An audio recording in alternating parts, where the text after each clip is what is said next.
It's a fresh new week, and for many, it's the first official work day of 2025. While probably this week means different things for different people, this week is significant and special to us as it marks our one-year anniversary since the relaunch of Jasiri.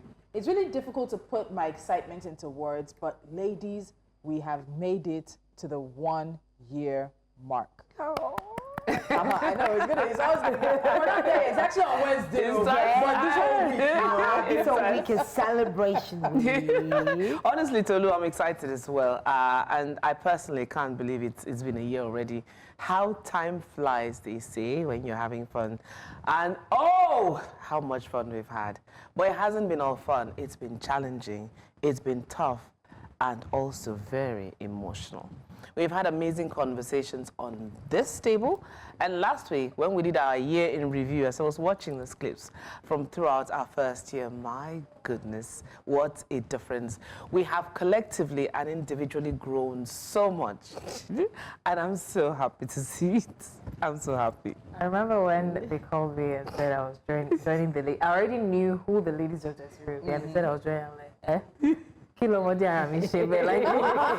what is this young girl doing there? You know, I felt like it was going to be a lot of pressure trying to cope and meet up, but you know, there's a variety on this table. So you thought we were crows, you were coming to No, I didn't think even we struggled from the get-go. I don't think we struggled. I don't feel like we struggled. Even with blessings, that we didn't know blessings. So I don't think I think from the meeting, it became easier for you.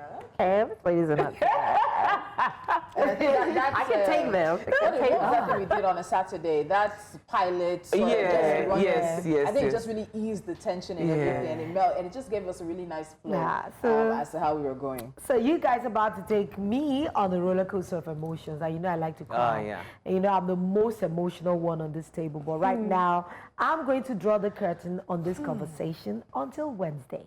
So ladies, zip it. Okay? Yes, put yourself together. Nobody's crying here today. She's talking to herself, don't worry. She's protected. Nobody's protected, don't worry. I was just looking at blessings, how she's grown. My flower has blossomed. I watered you. I'm still blossoming, but yes. But I like how grown you are.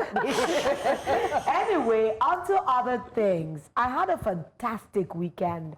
Thanks for asking, though you didn't ask. But I had to volunteer the information. Yes, I want to say thank you to our chief host on the table. She saved me mighty.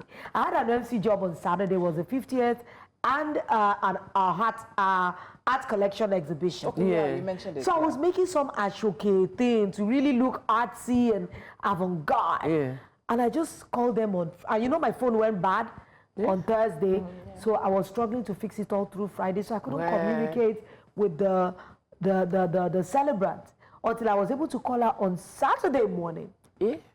And she said, I just asked that, oh, okay, I hope, is there any dress code? Are we tying hair? So there's a fascinator. She's an all-white. Tolu to the rest. I said, all-white kidney. They now resent me the IV. And also white. You didn't see it the first time. And Tolu had handed me a bag on Thursday. I just knew it looked, what was in there was white. You'll not believe me, with faith in my heart. I told them, don't worry, I'm going to pivot. I'll look for something. As I entered the cloth like this, he eyes me, and it was pure white. That was how Lolo emceed the job angelically.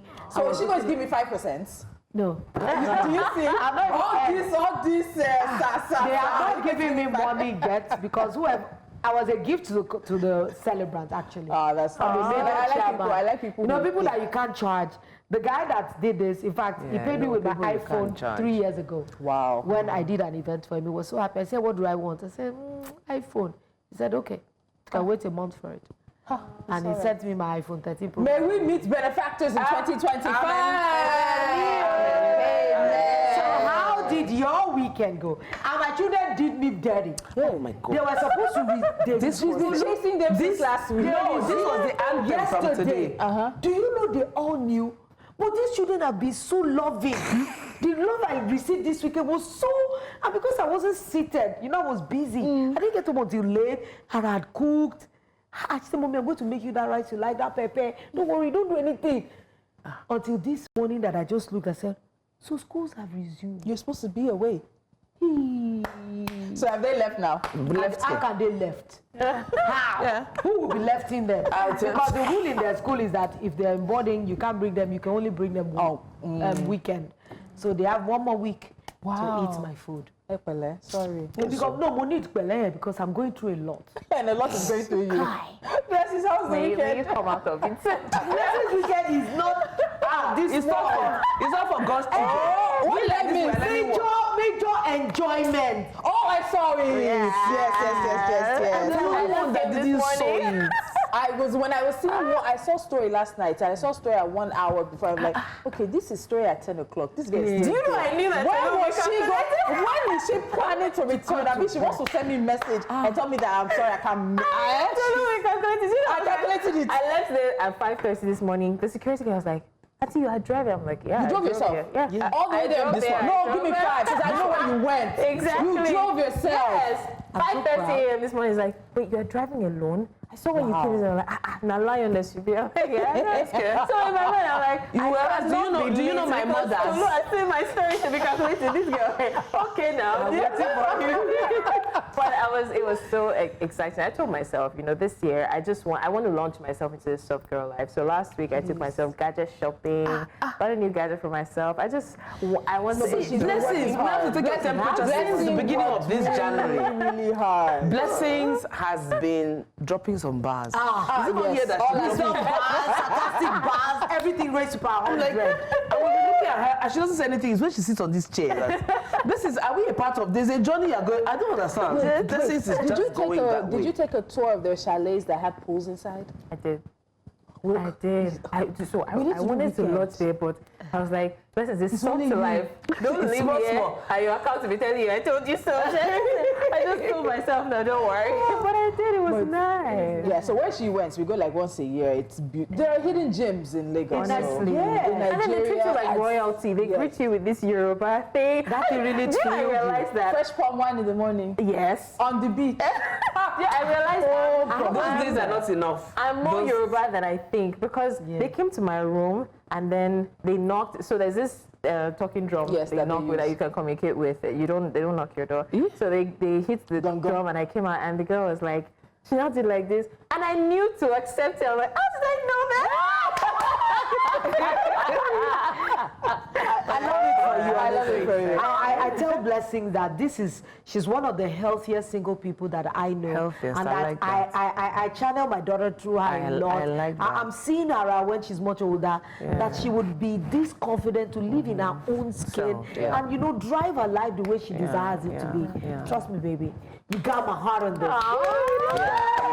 Listen, we've said it already that Blessings is, when we look at Blessings, we're like... She's a baby girl. Yeah, Blessings has so many mothers. The bride price. No. So what was your if you're eyeing Blessings now, wow. There'll be plenty of us you have to go through. Listen, I don't even envy you.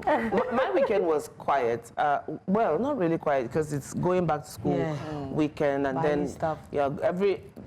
With 3 kids, 3 different needs. Yeah. So it's, like arranging, and then managing your voice. Do you know, I had to go test because there's a new string of COVID. Oh, we need to talk about, it's not just COVID. You saw China says they have HMPV, I think. I beg go. The hospitals are full. UK is also saying, so whether it's cold, flu, I think whatever it is what I had that you had. Yeah. It was not, listen, when I went there and tested, no, you don't have COVID. You're not testing positive. I tested negative. But at the same time, you have to be careful because it can transit from that into something else. So when you need to rest, so when you need to rest your voice, you rest your voice. So at the weekend, I try to do a lot of resting of the voice because we take it for granted and just keep talking and just keep and then. But guys, we need to be on the watch path because this is not just, it's not my portion.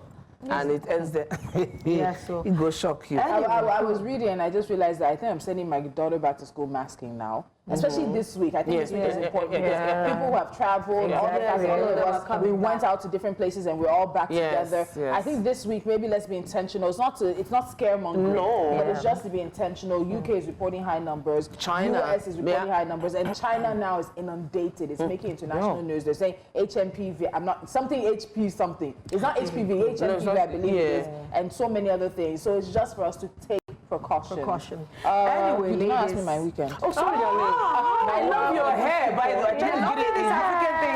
No, Tolu does this terrible thing. She would do this traditional funeral hair and make somebody like me feel I can't. Lolo, I love I have no hair. Lolo, of course you have hair. Hey, but not enough to do. Can't you remember she'll that come here, over she she'll did? come here next week And I will do it, even if it starts The from one you here. want to do today. They You don't will have do hair, it. but you want to do it. No, this will hair I'm do doing is luxury, but nothing. If that hair did not fit me. That will better last though. On the money I spent. It must last 3 weeks, Seth. Only have to do it 1 month. This week, what did I started cleaning, so it's Cleaning? for house. I revamped my closet. Not revamped, but I recycle my closet. Do I like you? Do I want you? Can I fit? In 6 months, I'll be able to fit. Now I think no. I think you look better on blessings. You know, better on Kaki. So I did a lot of that this weekend. Just had we clean Corriday's library. She has a whole bookshelf because I'm instituting reading again.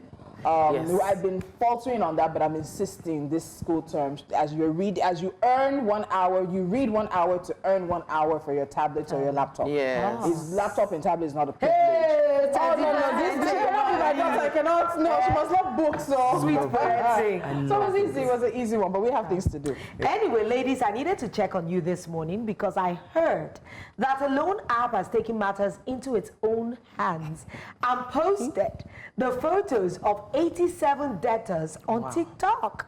The series of photos have gone viral and people are trooping in to see if they will find the faces of their loved ones or friends on the list.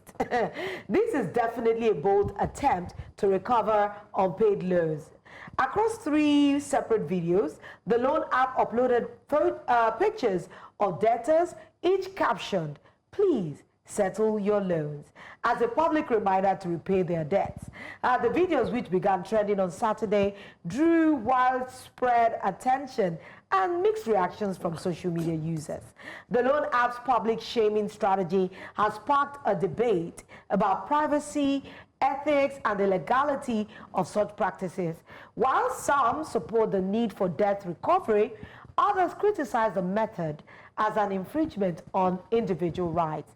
I brought this gist to you, ladies, so that I can know how you guys feel about it. Imagine waking up and you see your ex picture. Why did you have to go there? I wanted to go Things are human beings as down well. and dirty. So there are lots of things with this, and one of the things is I think people don't really know what they're getting into when they sign up, not just to loan apps, but to any app. I don't know if you guys are aware, but Apple is paying out a massive multi-million naira settlement because their voice assistant, Siri, was listening in on people when people had not called her. But when we all say, I agree, when we download an app, we're not looking at the things we agree to. How many of us, let's be honest, how many of us actually read T's and C's? No, you just want to quickly go on to the next thing and say, yeah, I agree. Let's just go to the next thing. Skip or Especially skip. cookies. Yes, Accept cookies. Yes, people accept don't cookies. keep And sometimes if you don't accept the means. cookie, you can't Yeah, so you just accept all. Yeah, so people just go to. But legally, they accept made it all. now that you don't have to accept all. What people don't want to do is go to the next option, which is see more or whatever, which manage. Yeah. So I always go to manage and I reject. So all the cookies are only necessary cookies. So let's talk about this. So there's a lot of conversation to be had about how difficult it is for many Nigerians to access loans from banks. Yes. And that's why one of the reasons on that other side is that this is one of the reasons that these loan apps are thriving. And a lot of the times what people need is a quick 15K here, a quick 20K there. Are they going to get that from their bank? Hey, but not really. Those are micro loans. They're micro loans, but the interest on these loans are not easy. No, it's all not. these quick loans, they are not easy. Some of them are as high as 45%. And you know, if you're getting it from a proper bank, it will not be as much. But all that it takes to get it, by the time you gather all those things, you already do not have any need for the loan again. Honestly, though, I think this is reaching. I think it's a lot, right, to put out pictures. Because the question I asked myself when I saw that was, the pictures you put out now, will it make them pay? Absolutely not. In fact, some of them may have grounds to sue you. But the app will say that when you said, I agree, you probably agreed to one, giving the app access to your contact list. And then you might have agreed to maybe something like, we can publicly notify you without paying attention to the fact that you agreed to that. Didn't you see some problem? You know how we are very, we are very dynamic in the way we do things. Someone can say, oh, the number you're calling is not available, the person has died. This person is not, I mean, the person is not living anymore. The one I even have a problem with is those people that will send you a message and say, so person is owing. You did not send me a message when they wanted to borrow, to ask if the person is credible enough to give them money. But the thing is, we need to set down rules and regulations, because in Nigeria, people just do things as it just comes to them. Something as official as a loan, collecting a loan, whether it's from a microfinance bank or a proper financing bank, there are rules to these things, and if you default... But when you're asking for collateral, literally to the point that you want to ask for my firstborn, you want to ask for land, where am I? I'm going to run away. They made it more attractive nowadays. Yes, they don't even really go into collaterals like that. Why there are some, we can mention some microfinance institutions that make it accessible, they say. Yes. So we don't, they tell you walk into a bank or walk into these institutions and in 15 minutes, walk out with and so people are looking at that, and then desperation makes you do these things. You're not even looking at terms and conditions. Okay, how much am I paying every month? Even if you know that you're being ripped off, the interest rate is 25, 45. You just don't want, you want to get your money and go. So another thing is, I think that, and this also boils down to the government, we have proper plans in place to loan people money, but we don't think about how to get the money back. Yeah. So this posting people's pictures, I think, is a desperate attempt to get money back. So it's not even just posting pictures. This is one. There have been several investigations into. This is one where they posted the guy's obituary. This is not from this same situation. Please imagine what this stupid loan app did. What a childish act and a very stupid thing. How can a loan app do this to me just because of 5 days overdue days? I swear in my life, if I pay them, let this obituary be real. They post it's not only him. Wow. Then they'll send messages. Sorry to bother you, but so and so with this phone number has passed away. Telling people you've passed away. Because so-and-so is a hardened debtor to the loan, was found dead at a crime scene. He was killed by a strange bully. What is that? What does this They've even called people. I remember having someone call me and telling me that somebody that I know. And I'm like, okay, why are you calling me? Then the one that also irritates people is they'll call you and tell you that you're a guarantor for a loan. Yeah, please, saying you don't ask me. Give me the documentation that shows my signature or my agreement to be a guarantor for somebody's loan. Do you know a lot of people do not even know how? A lot of people just sign off on things. On things. Even me, this guarantor thing, as much as I know the legal implications that come with it, I did it for a family member, and I regretted it because I had to pay the loan back. Not 100%, I paid 60, and the person's sister paid 40. But that was my last time. Guarantee anything for anybody. And I think in this society, so we're already a very low trust society. You don't know all the terms and conditions you're signing up to. And let's be honest, a lot of them don't even show you everything. It's afterwards. Yeah, it's afterwards. And people are talking about the fact that even before the loans are due, they're already getting calls and threatens. There have been fines, there have been sanctions. I know the FCCPC, Federal Consumer Complaint Protection Council, instituted an investigation, I think either in 2021 or 2022. We haven't seen the full details of that. But what we're hearing also is that a lot of these loan apps are based in China. And they just change names. Really?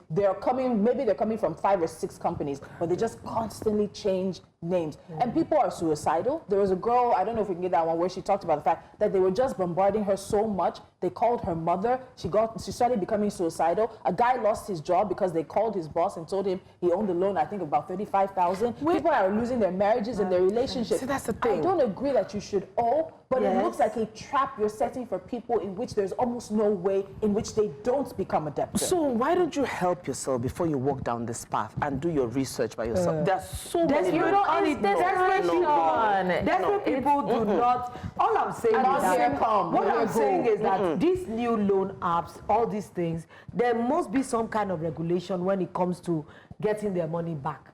There must be a way. They must lay down the procedure that if this doesn't happen, these are the things that most likely happen. And if they have agreed to it, as in I mean the government or whatever regulatory body, at least whatever happens thereafter, you know that you saw some of these things that I think that those apps, yes, I think those apps are also playing to people's desperation, because why would you not ask them to bring 2 guarantors? Let them sign for you, but when they reactions, you now send me a message. Yeah. Let's see reactions quickly before we go for a break. Someone said 87 debtors photos looks like a new reality show in the making. Who wants to be a lone star? Man, I feel for those people sincerely. This is not a. And these are the pictures they actually posted. Maybe you can make people up. They actually look guilty like of something. swear. The initiative by the bank or loan app to post images of debtors on social media is a blatant infringement on their rights, Yep. and it may stigmatize those involved. The loan app, however, ought to have taken legal action before this happened, as it could have caused significant harm to their company, nothing more or less. Do you know how long someone who can't pay you is if by taking them to court that they'll pay you? But This you know is abroad, there are these people they call small claims courts. bond. Yeah, but Oh yes, bounty hunters. Bounty people. hunters that they chase you down. This is a breach of the Nigerian Data Protection Act 2023 and a breach of the rights of the data subjects, the borrowers, except the data subjects gave specific consent For their images to be published in the event exactly. that they default in their payments. So I told you, terms and conditions. Exactly. They probably Show would their have. face. They're among those people forming rich on X, broke, shaming us. Nothing to find me enough to see a loan company post pictures of her debtors on TikTok is really sparking. And final one, I don't think it's a loan app. Those pictures are passport stapled to a form. That's another thing. So you give your name, you give your address, you give your your date of birth, you give so much information about yourself, you give your bank account. Yes, they're gonna ask for a picture. That it's inside. There's something inside terms and conditions. There's something inside. But terms I and think it's conditions. also about the way they It doesn't mean it's Yeah, right. because Tolu said, they may have grounds to sue, yes, but like you said, nobody likes to follow legal routes because they feel it takes too much time, Yeah, it's too much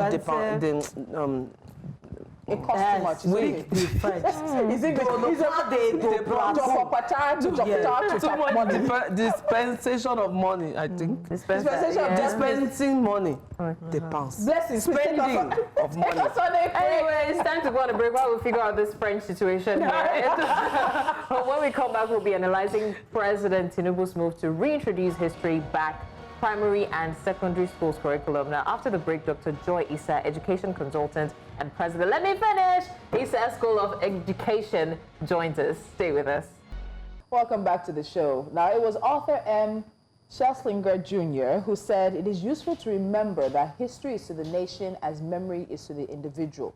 As a person deprived of memory becomes disorientated and lost, not knowing where they have been or where they're going. So a nation denied a conception of the past will be disabled in dealing with its present and its future. Now, history was removed from Nigeria's basic education curriculum in 2007 with implementation in the 2009-2010 academic session, reportedly due to students avoiding the subject, limited job prospects for history graduates, and also a shortage of qualified history teachers. In 2018, the federal government ordered the nationwide reintroduction of history as an independent subject in primary and junior secondary schools. The Nigerian Educational Research and Development Council was tasked with disarticulating history from the social studies curriculum and designing a new curriculum to help students appreciate history as a tool for national integration and nation building. A total of 3,700 history teachers were shortlisted for training to enhance the teaching of history. Now, despite these efforts, the subject was not fully reintroduced. In fact, Nigeria has had a questionable history with the teaching of history, the irony, in schools. It was long removed from primary and secondary schools curricula since 1982, with few schools offering it. President Bola Tinubu's recent directive to once again bring history back into primary and secondary school classrooms aims to address this gap, with the reintroduction of history into the curriculum planned for 2025. Now, the absence of history in the curriculum has been linked to declining morals, erosion of civic values, and a disconnection from the country's past. Joining us now to dissect this further is Joy Issa. She's an education consultant, and she's also the president of Issa School of Education. Happy New Year, Dr. Joy. When I saw her in the makeup studio, I was like, oh, she's so gorgeous. Gorgeous. Thank you. Very It took me a kind. moment for it to hit like, it is her. Oh, my goodness. You know, Zoom. I started discussing with her, but there was a familiarity to her. Like I knew her. And When I it was first came, I such a said, joy to know. hello, good morning. My man, I'm like, I know No, this you person. guys are so easy to And then it clicked. I'm like, it's how she was speaking. Yeah. That clicked. Articulate, you know, educated. Anyway, we'll You're just making me blush. don't worry, you're black The show, woman. really. Anyway, history provides insight into the nation's roots, fostering a sense of identity and belonging. It helps individuals understand their cultural, social, and political heritage. I have a daughter who loves history so much. Oh, God. You're scripting. She loves history so much. She's studying history and international studies. And this directive from President Tinubu has been met with different reactions. Some are for it and some are against it. While critics highlight logistical hurdles, such as the need for qualified history teachers, updated teaching materials, and adequate training and funding. Let's start with our initial reaction when your initial reaction when you heard what the president is about to do. Honestly, it came as a welcome development for me because so many of our young people, even older people really, have lost a sense of Nigeria, a sense of culture. And it is from studying history that you learn about your cultural heritage, you learn about your values, you learn the why behind the proverbs we all love, you know, the moral instructions and things like that. So I was very, very excited about it. And then I thought, goodness, all those textbooks that need to be updated. Wow. Yes, all those resources that need to be updated, so many things. And I wondered if this directive was backed up with the requisite funding and the requisite amount of time. Because when something has been out of circulation for so long, I'm not sure 8 months, 9 months between now and September is enough time for publishers to update their textbooks, for any RDC to update the website. Because as of today, I checked again this morning just to be sure. I know. The website's still not updated. Wow. With the new developments in the history curriculum, it still says history is from SS1 as opposed to being from primary 1. So it will take time. Curriculum reform takes time. Great initiative, but I'm not sure we have, thought through the amount of time it's going to take us to infuse the relevant texts, the relevant stories, anecdotes. It is a lot of work. But it's usually what we do, staying with timing, it's usually what we do. We're kind of, the country, Nigeria, the government, we're like a last-minute people. And we just, so timing is everything. So now, like you rightly said, timing is a problem. Okay, so it's supposed to be introduced in the 2025 curriculum educational year. Now you've talked about 9 months. In 9 months, Rome was not built in a day. We all know this. Absolutely not. My question would be that, so how, is there a transition? Is there a plan to ensure that this is going to function smoothly? What does the government see as the end result in doing this? 9 months, in my head, I feel 9 months, if you ask me on this table, 9 months cannot do jack. For me, it can't do that. But the federal government apparently seems to have a plan. So I'm looking at ripple effects. Have the schools been informed? Do they have a plan though? Do they? I think that's where we need to start from. Yes. What is the implementation plan? Yeah. Do you have history teachers? So as of right now, you haven't seen or heard of any implementation plan? No, we might say that because it's a new year, so probably the website hasn't been updated. But because last year you were able to tell everybody that this is what's happening. Yes. And because this is a track record, they come out, say something, and then go back to think it No, through. we just hope. We just want to hope with the new year, with the speech. History. We repeat it. This year. Hello, how are you this year? No, she's doing soft girl, but soft girl is carrying heavy sticks. History will repeat itself. So we need to be hopeful. We do need to have faith. Hope is not a strategy. I agree with you. However, I think that there are schools who have already have history in the cooler. So there are schools who have information, who have Lagos State, to be honest, has a site I don't necessarily want to mention where curricula are published and history is included. So yes, you can get schemes of work and things like that show and include clear topics where it's been delineated from social studies and civics education. However, this is a federal government directive. Yes. So there are states that already have elements of history in their different curricula. Yeah. Yes. And of course the private schools who they infuse British history, American history, Canadian history, world history. However, we cannot undermine the impact and the importance of our local history. Yeah.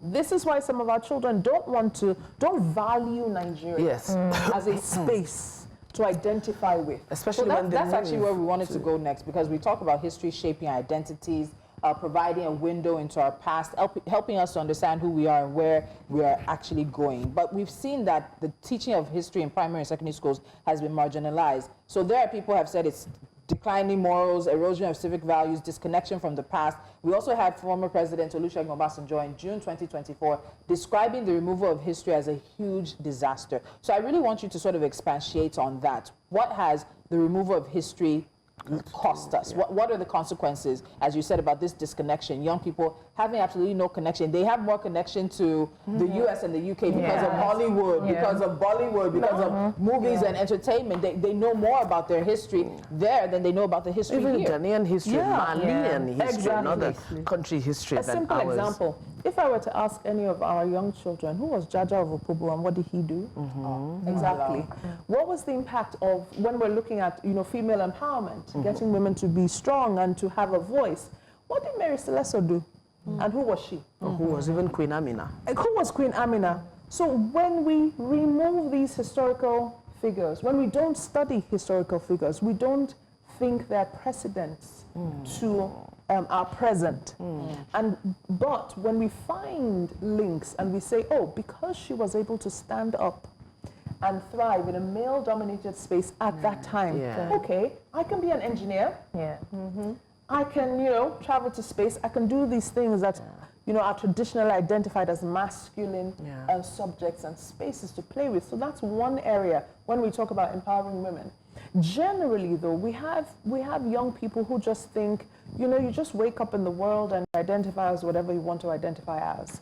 However, when you're grounded in culture and you understand, look, these are my people, these are the things we believe in, and what we stand for. These are the values we have, and this is why we respond to people in Africa. We respect our elders, and that is part of our heritage. And so you don't just wake up and tell your mom, oh yeah, mom, what's up? No, I'm not listening to what you're saying. Are you joking? Bro. What? Yeah, exactly. You look at your mom and say, bro. Like, bro. I say that all the time. To your mom. No, that's to my mom. But without a foundation, without understanding why do we respect our elders? Why? You talk to a young person and say, one day we should get young people on the table.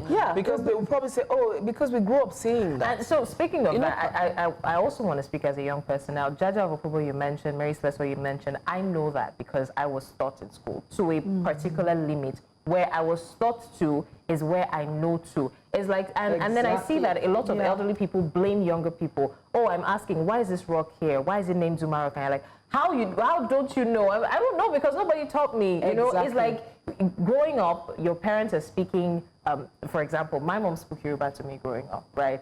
I'm an Oguri girl, right? We have a link to Yoruba, but now I speak more Yoruba that I don't even understand Oguri. So it's like someone blaming me for not knowing how to speak Oguri when all you spoke to me was Yoruba. So it's like now we're grown and we feel alienated from our history because it's like we're just living. For example, I'm staying in Lagos. I don't know a lot of things about Lagos, and I'm not interested because nothing really piqued my interest. Nobody told me how important it was. I want to just dwell on that a little bit. Young minds are open books. And when we do not plant the right seeds, there's nothing is going to germinate. Seeds will come in there. Exactly, you have weeds all over the place. So looking at Nigeria, so I know there are issues with insecurity, but when you're exposed to the history of Nigeria, then you want to, from Lagos, visit Bauchi because you want to go to the game reserve and check out the warm springs. That's if it's still there. It is still there. At least for now, it's still there. It's still there. Yes, it is, and it's active. You want to go to Agungi Festival. You want to, you just want to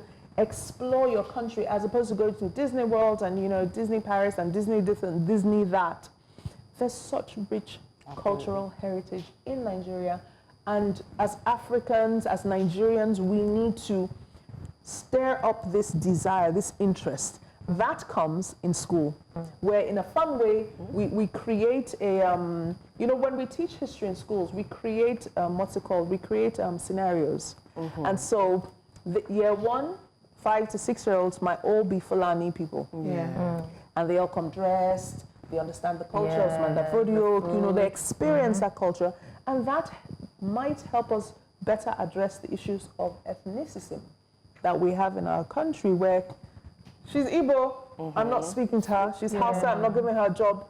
So the lines of the ethnic divides may be further diminished with an understanding. We reintroduce history effectively. So that is a back very into our key word, because schools. I want us to get to that, but let's build up to that part of the conversation. You know, we've been talking about a lot of things. A lot of times when people are choosing things to study, they are thinking of the job prospects after. So I don't think this thing is just limited to this issue of job prospects and the shortage of qualified history teacher. All these things can change in time.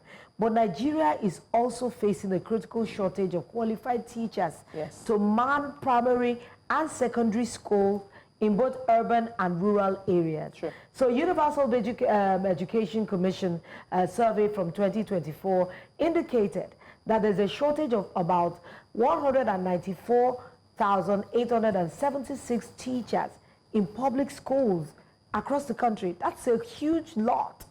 UBEC has also earlier stated that Nigeria has a shortage of 277,537 teachers at the basic level.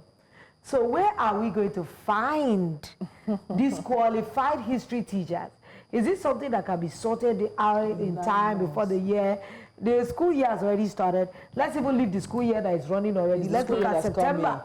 Yeah. Do you think, now that we're having a general shortage of teachers, let me not say teachers, qualified teachers, because these days we have to qualify it, because there are all sorts of teachers all over the place. Absolutely. But many of them are not qualified. So how do we bridge this gap? To even qualify in the first place, you have to do that TRCN exam. I did my exam 2022 or so, and the exam is tiered. So you can be qualified at the NCE level, the bachelor's level, master's level, or a doctorate level. There are so many people looking for jobs, but unfortunately, ours is not the best, most attractive profession in the world. Yeah. You know, we're overworked and underpaid as teachers generally worldwide, and it's not peculiar to Nigeria. So the issue is not a lack of human beings who want to work in the education space. It's lack of qualified people. They haven't gone through an education degree, no PGD, nothing. They just finished school. You know, I studied mathematics, but I can't get a job. I can't teach the children. And you know nothing about pedagogy or andragogy or anything like that. And so the children suffer. There are more private schools than public schools because of the population of children. So we have, the private schools who pay a bit more are now attracting the qualified teachers, which is further impacting the amount of qualified teachers in the public system. The government, therefore, cannot afford to reduce or the budget. They need to make being a public school teacher attractive again, and you can only do that by increasing the percentage of the budget allocated to education. How can we only have 5.5% of the entire budget allocated to education, as opposed to 15% that is recommended? But they're by telling UNESCO? us that it's the most that has ever been allocated, and we should be We appreciative understand of that. However, it's still not enough. The fact that you tell me, oh, you know, you're taking paracetamol, but I'm supposed to take 500 milligrams and you're giving me 250. What's the impact of that? Yeah, so the impact of that on your well-being. So to bring transformation as a whole, there needs to be a long-term plan. And it's not to initiate this in 2025. No, initiation is good because it's better to start late than never.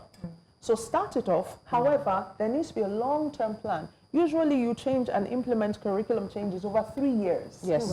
And so textbooks are updated, teachers are trained, things like that. It takes 3 years. But you know, I don't even have a problem with starting wrong. And when I say starting wrong, I mean just start, but have a plan in place. Okay, That's fine. the problem. What's the plan? The history curriculum has not been updated, but in the next few months, some of it will be updated. In the next few months, more percentage will be updated. I don't have a problem with that, but the plan is the issue. You're going to say? So probably, if they had, I was going to say, you know, here, there are things that galvanize action. So I was going to say, except they have a contract to speed things up. speed racer. Maybe there's a funding type. Yeah, like I think what you're getting at, maybe like a World Bank funding. Yes, or IFC funding. Steadily run into people's pockets. But when we're still grappling with even putting funding in things that are very important, the education system has been suffering for years. Yes. So this is not a peculiar problem. It's an endemic problem. It's systematic. is in here. So we're even looking at tertiary. Tertiary has been shouting and screaming on the out of their mouth. Yes. Well, who is shouting and screaming for the foundation? Yeah. Absolutely. And one more thing I'd like to add. Yes, you may have funding to run this. That's good. There's a difference between education in the urban space, in the suburban, and in the rural space. So in the urban centers where we have access to digital technology, a couple schools have, you know, IT centers. Okay, roll out the curriculum and make everything E. What is happening to the schools in Udo Village? In Ajiron Village? When are the new textbooks going to get there? To them. When are those teachers going to be trained? That is why it takes time. So you know what? We need that time. I'm really curious about this because I had put it further down, but looking at the time, I can't wait for this question because we have to even look at it. You mentioned it lightly, but this is my greatest concern is how we're reintroducing history to the curriculum. You've talked about publishers needing to update their textbooks. Update their textbooks up to what? Update their textbooks about how? How do we reintroduce history into the curriculum in a way that reflects Nigeria's diverse cultural and historical background? What are the specific areas? Because the history is not going to be all-encompassing. We're still going to have to focus on and pick things along the timeline of Nigeria's history. But more importantly, how do we teach issues like the Civil War? That's going to be a thorny situation. People have to sit down and agree on how the Civil War is going to be taught nationally. Because there are different sides to the story. Different sides of the story. Yes, just like the Biafra story. I think from what they're different gonna do for angles, that- you get the history. And then I'm They're gonna concerned scramble. with teaching history and then erasing parts of history because we want to keep it neat and clean and we don't want to step on anybody's toes. I must say that happens worldwide. Yes, we're honestly. seeing, especially in the US, we're seeing all that Exactly. now. We see what's going on in America now. So there is selective history. However, academics and curriculum developers understand the need to stick to the why. Why are we teaching history? We're teaching history to promote citizenship, to promote respect and a sense of culture and value, morals and things. So that's what you bring out, that's what you highlight through the history. So when you talk about the historical figures and their impact, you highlight that bit. When you trace the timelines of dynasties and kingdoms, then you now come to more modern history where you trace the timelines of governments and political events and things that, should I say, altered the course of a nation. You try as much as possible to keep it apolitical. No affiliations, no biases, and that is the job of the academics. Having said that, children ask questions. Absolutely. So depending on where they're from, they will ask questions, and that is important as well, because if we don't question the rationale behind, like you said, the Civil War and why a side did this and the other side did that, history will repeat itself. So I don't think we should be nervous about the aspects or the angles, but that we have something that tells us this is what happened. People have different opinions about it. This was the impact on the nation, Nigeria, at the time. and we shouldn't repeat this because of, you know, possible future reoccurrences. And this is now why we have NYSC, where everybody's supposed to mix with everybody's, you know, just to highlight the why and show how it's supposed to bring us together. I'm more. listening to you and I'm thinking to myself that, okay, now that we even know, okay, how to do this thing, who is talking to the government? Because it's a different thing that our president has made a statement and issued a directive. We heard that. But who are the stakeholders that are engaging him personally? Because I know that he cannot just make a directive in isolation. No. There must be some kind of engagement, because all these wonderful things that how this is to be purposed should be part of things, you know, thought about. Who are the people engaging the president? Who should be at the table? Or who should be at the table? Because So the Ministry of Education is responsible for this ultimately. However, NERDC owns the curriculum. Please, NERDC is The National Education Research, NERDC Development Commission. So focused on everything to do with researching, education, curriculum. So NERDC is owns the publication of curricula. Okay. So NERDC owns it, but current educational practices, current teaching methods. Teachers, educators, practitioners, stakeholders at the grassroots need to be invited to the table to make these decisions.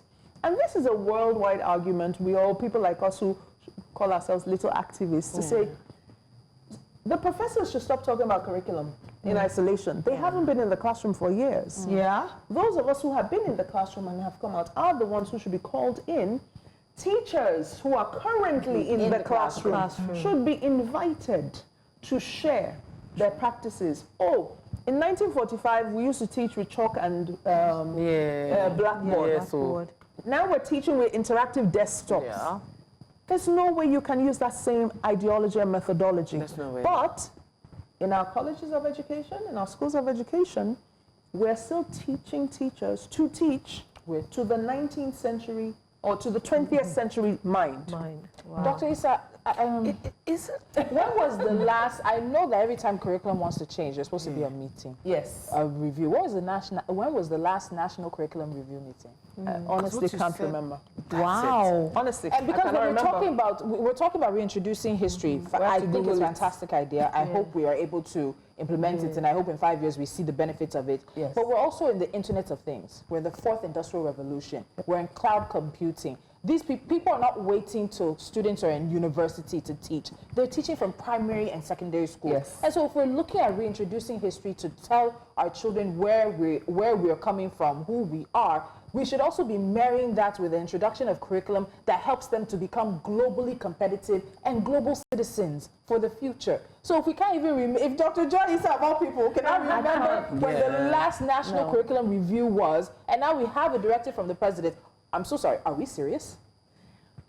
Are we serious? I mean, to be honest, in I think it was 2008, 2014, that NERDC did publish the e-curriculum, if I remember correctly, 2014. Somebody should probably check that out. I'm seeing 12 years ago, but I remember 2014 for the e-curriculum. And that was great. We should review our curriculum for every 5 to 7 years. I heard it was to 5 years. update practices. With the exponential change or advancement in technology, a lot of the content of the curriculum is obsolete. And so we're setting ourselves up to be behind other nations. This is why there's a proliferation of private schools who are forward-thinking. I mean, there's a school, one of the schools I worked at early on in my career, when Ebola came up, 2013, we went online the next day. So you guys, they didn't even wait till COVID? No. Ebola, 2013. Every child was online, was on I'm not supposed to mention platforms anyway. Different kinds of platforms. Yes, and every child was able to go online. Now, before we did that, the parents had been kicking and screaming, oh, technology is bad. It's going to corrupt our children. But because there was a group of forward-thinking educators, we were able to do that. It's not rocket science and can be done at a national level. However, it has to be scaled. What is possible in urban areas is very different from what is possible in rural areas. And so we should be mindful of the fact that we cannot focus our development on one area. Absolutely. And so everyone in the metropolitan cities knows what's up, and everyone in the village is like 200 years behind. So I went and checked for it. So it was said last year by the former Minister of Education, Tahir Mamman, that the federal government had introduced 15 different trades and skills into new curriculum for basic schools in Nigeria. And that was supposed to be for public and private schools mandatory across the country and implemented from basic 3 to junior secondary school. So they were introducing various trades, and it was expected to take effect from January 2025. We're January 2025, Dr. Issa. Before that, after that, this was a meeting that was unveiled at the 68th National Council of Education meeting, which was 12 years after the current one was launched. Again, I'm asking, are we serious? So they're meant to introduce plumbing, hairstyling, beekeeping, robotics, makeup. We're in January 2025. Where is it? Am I going to teach tiling? How am I suddenly able to teach tiling to a child in primary 1? How is that relevant when our literacy levels are still so low? Numeracy levels are still so low. Digital competencies are still so low. The only plus, I will honestly say, is that the choices are optional. So you don't have to do all 15. You choose one. you focus on that, gain that But have they skill. become, has schools taken it up? No, again, where are the textbooks? Where's the training for the teachers? It was a directive, yes. And it has stayed a directive. Yes, it's still a directive. Directive with no, There's never foundation to work. there's never enough time. Did you not hear music playing? That's why There's never enough time. Dr. Isa has we to are our come own little back. governments. People Dr. are now Isa has to teaching come back, and children. we have to say a very big In thank you fact, to her thank you for having me. sharing her profound insights and expertise with us today. This conversation has shed light on a lot of critical importance, on the critical importance of reintroducing history into Nigerian primary and secondary schools. And more than that, we have a curriculum issue, and we need to address it. It also looks at the potential to shape a generation of informed, culturally aware, and patriotic citizens. And to our viewers, this means that you yourself are a stakeholder. You're a stakeholder for your child, for the school that your child attends, and for the generation your child will grow up in. And hopefully, we will all be part of this call. We'll say a very big thank you. Once again, Dr. Isa, thank you so much for joining us. having me. We will see you guys at 10 a.m. tomorrow morning. Another great conversation. Don't forget, Wednesday is our 1-year anniversary. You guys have a